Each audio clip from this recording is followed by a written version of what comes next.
வணக்கம். ஸ்ரீ சிவசூர்யா ஜோதிட வித்யாலயம் வழங்கும் காலச்சக்கரம். நான் சிவசூர்யா செந்தில்குமார். நாம் இப்போது இந்த பதிவில் பார்க்க இருப்பது திரிகோண அமைப்பு எப்படியெல்லாம் இருந்தால் அது சிறப்பாக இருக்கும். இந்த பதிவில் பார்ப்போம். இந்த பதிவில் ஷார்ட் ஒன்று கொடுத்துருக்கேன், அது நல்லா கவனித்து பாருங்கள்.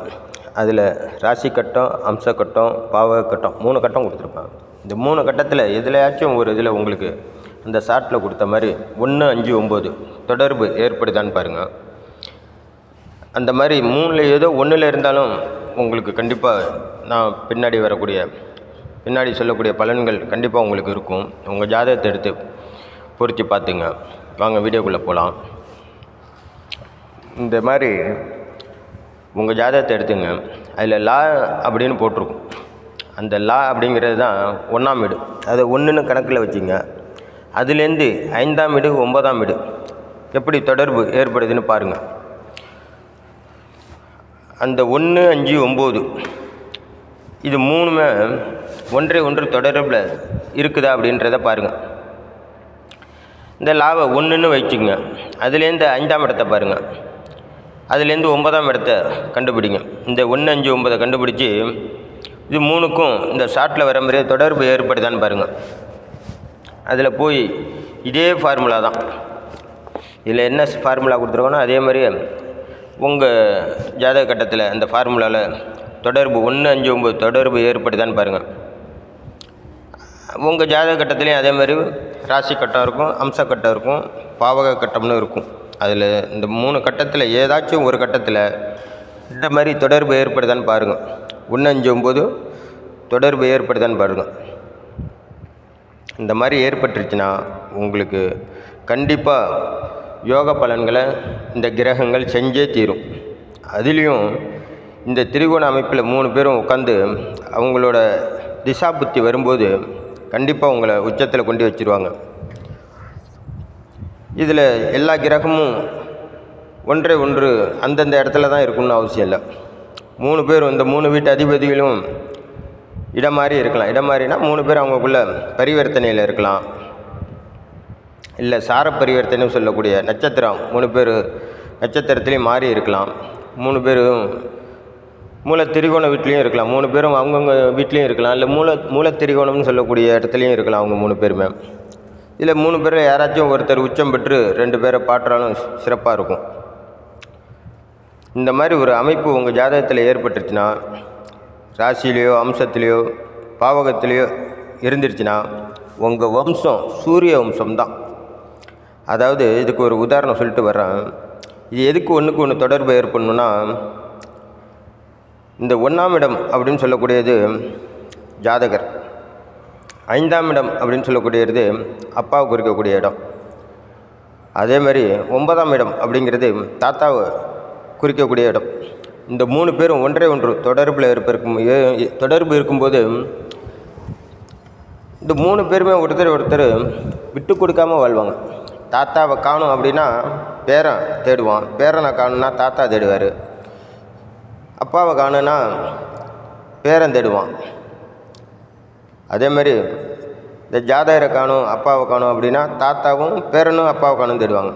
அப்பா அவங்க அப்பாவையும் பையனையும் தேடுவாங்க. இந்த மாதிரி அவங்களுக்குள்ள இந்த முக்கூட்டு கிரகங்கள் எப்படி ஒன்று பார்த்து கொள்ளுதோ, பரிவர்த்தனையில் இருக்குதோ, அதுக்கு தகுந்த மாதிரி உங்களுக்கு பலன் அங்கே இருக்கும் உங்கள் குடும்பத்தில். ஆனால் இந்த மாதிரி இருந்தால் கண்டிப்பாக தாத்தா, அப்பா, ஜாதகர் இந்த 3 பேருமே ஒரே வீட்டில் இருப்பாங்க. இந்த 3 பேருமே ஒருத்தர் கஷ்டம்னா இன்னொருத்தவங்க தாங்கி, ஒருத்தர் கஷ்டம்னா பாக்கி 2 பேரும் அந்த ஒருத்தர் தாங்கி பிடிப்பாங்க.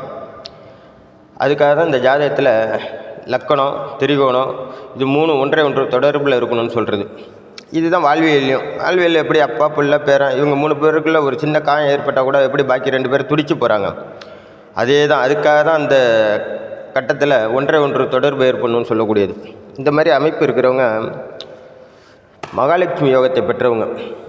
திரிகோணம் அப்படிங்கிறது அஷ்டலட்சுமி யோகத்தை பெற்றவர்கள். இவங்கெல்லாம் ஒவ்வொரு நாளும் சந்தோஷமாக, அதாவது காசு பணம் தான் வாழ்க்கையே கிடையாதுங்க. இந்த 3 பேரும் எந்த குடும்பத்தில் வாழையாக தொடர்ந்து 3 பேர் சேர்ந்து இருக்கிறாங்களோ மிகப்பெரிய யோக பலனை கொடுக்கக்கூடிய ஜாதக அமைப்பு இது. பைசா அப்படிங்கிறது பணம், பொருளாதாரம் அப்படிங்கிறது ரெண்டாம் பட்சம் தான். யோகம்னா முதல் தரமான யோகம் அப்படின்னா இந்த முன்னோர்களோட சேர்ந்து வாழணும் இளைய தலைமுறைகள்லாம். இதுதான் முக்கியமான யோகமாக செயல்படும். அதனால் இதுக்கு ரொம்ப கொடுப்பனைவு பண்ணி இருக்கணும். இந்த மாதிரி ஜாதக அமைப்பு ஏற்படுறதுக்கு எல்லாருக்கும் இந்த மாதிரி அமைப்பு ஏற்படாது. நான் சொல்கிறது சிறப்பை மட்டும்தான், திரிகோண அமைப்பு இந்த மாதிரி பிறத்தா அதுக்கான சிறப்பை மட்டும்தான் சொல்கிறேன். இதுலேயே கிரகங்கள் ராகு கேது இந்த மாதிரி உட்காந்தாலும், இல்லை பகை 8 12 கூட உட்காந்தாலும் அதில் மாறுதல்கள் ஏற்படும். அதை நம்ம அடுத்தடுத்த பதிவில் பார்ப்போம். இந்த மாதிரி அமைஞ்சிருச்சுன்னா அந்த குடும்பம் சூரிய வம்சம் தான். ஏன் சூரிய வம்சம் அப்படின்னு சொல்கிறோம்னா, சூரியன் மட்டும்தான் அடுத்தடுத்த உயிர்களை உற்பத்தி பண்ணி பார்க்கும். அது சூரியன் கிரகம் மட்டும்தான் அடுத்த உயிர்களை உற்பத்தி பண்ணி உயிர்கள் உண்டாகிறதுக்கு காரணமாக இருக்கக்கூடிய கிரகம் சூரியன் தான். அது மட்டும்தான் அடுத்தடுத்த தலைமுறைகளை பார்க்கக்கூடிய தன்மையை பெற்ற கிரகம். அதனால தான் சூரிய வம்சம் அப்படின்னு சொல்கிறாங்க. இந்த வம்சத்தில் பிறந்தவங்க யாருன்னு பார்த்தீங்கன்னா, இவங்கெல்லாம் பார்த்தாங்களே ஈஸியாக கண்டுபிடிச்சிடலாம். சூரிய வம்சத்தில் பிறந்தவங்களை பார்த்தீங்கன்னா இவங்கெல்லாம் சூரிய குலத்தில் பிறந்தவங்க அப்படிங்கிறத ஈஸியாக கண்டுபிடிக்கலாம். அது எப்படி கண்டுபிடிக்கலாம் அப்படின்னா, இந்த கிரகங்கள் ஆட்சியாக இருந்தாலும் சரி, உச்சமாக இருந்தாலும் சரி, பரிவர்த்தனையில் இருந்தாலும் சரி, நட்சத்திர பரிவர்த்தனையில் இருந்தாலும் சரி, இவங்களுக்குள்ளே ஒன்றுக்கொன்று இணைவு ஏற்படும்போது அவங்க தாத்தா, பேரன், ஜாதகர் இந்த 3 பேரும் ஒருத்தங்க விட்டு கொடுக்கவே மாட்டாங்க. ஒருத்தங்க நினைக்காத நாளே இருக்காது. பேரன் என்ன பண்ணுறானோ, எங்கே இருக்கானோ அப்படின்னு நினைப்பாங்க.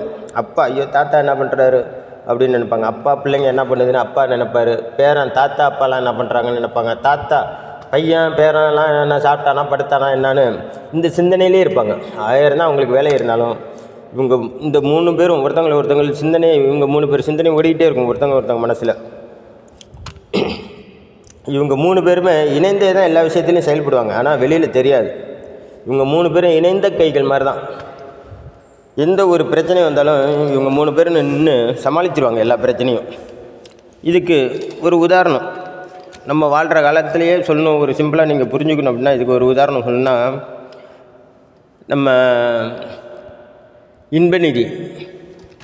இன்பநிதி சார், அவங்க அப்பா துணை முதல்வர் உதயநிதி ஸ்டாலின் சார் அவர்கள், அவங்களோட அப்பா மரியாதைக்குரிய தமிழ்நாடு முதல்வர் ஸ்டாலின் சார் அவர்கள், இந்த 3 பேருமே அப்படியே எடுத்துங்க. இவங்களை பார்த்தாலே எல்லோரும் பொறாமப்படுவாங்க, வெளியில் காட்டிக்க மாட்டாங்க. இதுக்கு பெரிய யோகம் வேணும், இதுக்கு கொடுப்பினையும் வேணும். எல்லாருக்கும் இந்த கொடுப்பினை வராது. அடுத்ததாக பார்த்திங்கன்னா, தமிழ்நாட்டோட சூப்பர் ஸ்டார் தலைவர் ரஜினி சார் அவர்கள், அவங்களோட பொண்ணு, அவங்களோட பேரன், இங்கெல்லாம் பாருங்களேன். பார்த்தீங்கனாலே உள்ளுக்குள்ளே சிரிச்சிங்களா, வெளியில் சிரிப்பீங்க, உள்ளுக்குள்ளே எல்லா இந்த தேவையில் அவங்கள விரும்புகிறவங்க ஒன்றும் சொல்ல மாட்டாங்க, விரும்பாதவங்க பொறாமப்படுவாங்க. 3ஆவதாக பார்த்திங்கன்னா, அதே போல் தமிழகத்தின் இளைய தளபதி அப்படின்னு சொல்லக்கூடிய தளபதி விஜய் சார் அவர்கள், அவங்க அப்பா எடுத்துங்க, அவங்க பையனை எடுத்துங்க. இப்படி 3 பேருமே என்ன பண்ணுவாங்கன்னா, தொடர்ந்து ஒருத்தர் விட்டு கொடுக்காம முக்கூட்டு கிரகமாக செயல்படுவாங்க. இவங்க ஜாதகத்தெல்லாம் எடுத்து பார்த்திங்கன்னா ஏதோ ஒரு விதத்தில் 1, 5, 9 செயல்பாட்டில் இருக்கும். ஆனால் இதில் பாவகிரகங்கள் சம்மந்தப்பட்டாலோ கொஞ்சம் இடைவெளி விழுவும், கொஞ்சம் கேப்பு விழுவும், அப்புறம் சேருவாங்க. ஆனால் இது கண்டிப்பாக உங்களுக்கு 1, 5, 9 அப்படின்னு சொல்லக்கூடிய அஷ்டலட்சுமி யோகம் சுழன்று கொண்டே இருக்கும் காலச்சக்கரத்தில். சரி, இப்போ நம்ம இதுபடி பார்த்துட்டோம். காலச்சக்கரப்படி பார்ப்போம். காலச்சக்கரப்படி பார்த்திங்கன்னா 1, 5, 9 மேஷம், சிம்மம், தனுசு இந்த 3 காலச்சக்கரத்துக்கு 1, 5, 9 வருது. இதோட அதிபதியை பார்த்திங்கன்னா, மேஷத்துக்கு செவ்வாய் அதிபதி, சிம்மத்துக்கு சூரியன் அதிபதி, தனுசுக்கு குரு பகவான் அனுபதி. இப்போ இவங்களுக்குள்ளே எப்படி தொடர்பு ஏற்படுதுன்னு பாருங்கள். இதே தான் உங்கள் லக்கணத்துலேருந்து அப்படியே 1, 5, 9 நீங்கள் கனெக்ட் பண்ணிக்கணும். இதுக்காக பெரிய படிப்பெல்லாம் உங்களுக்கு படிக்க தேவையில்லை. அப்படியே இதை நீங்கள் ஒரு வாட்டிக்கு 2 வாட்டி கேட்டிங்கனாலே உங்களுக்கு இதனுடைய தன்மை என்ன, இதனுடைய வீரியம் என்ன, 1, 5, 9 எதனால் நம்ம முக்கியமாக ஜாதகத்தில் பார்க்கப்படுது அப்படிங்கிறத ஈஸியாக நீங்கள் புரிஞ்சுக்கலாம்.